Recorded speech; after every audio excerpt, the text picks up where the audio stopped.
Il y a deux affaires Benalla. La première, c'est son comportement le 1er mai, qu'il justifie par l'article 73 du Code de procédure pénale, arguant du caractère délinquant des manifestants interpellés. L'enquête judiciaire le déterminera. La deuxième, celle qui nous intéresse, c'est l'éventuel dysfonctionnement de nos institutions touchant à la sécurité du chef de l'État.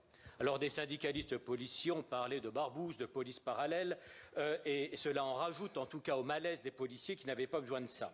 Or, vous nous donnez l'impression, vous-même, ceux qui vous ont précédé, de partager des éléments de langage pour occulter cet aspect du dossier, notamment pour cacher le rôle que M. Benalla pouvait jouer en matière de sécurité. On a un peu l'impression d'être baladé tout de même.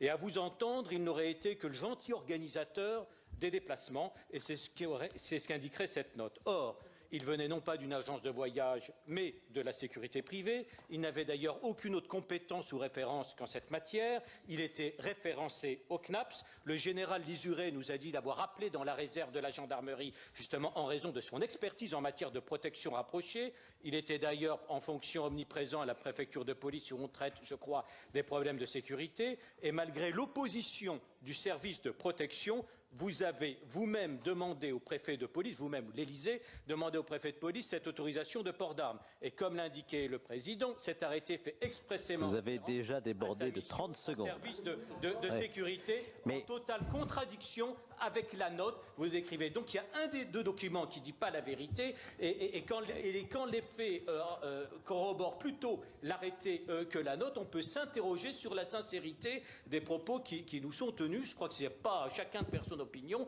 il y a quand même des vérités qui sont à établir.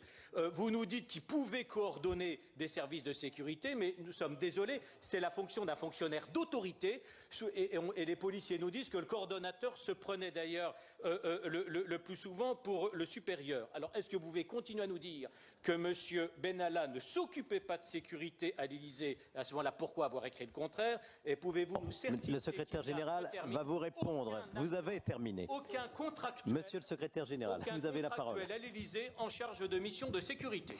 Merci.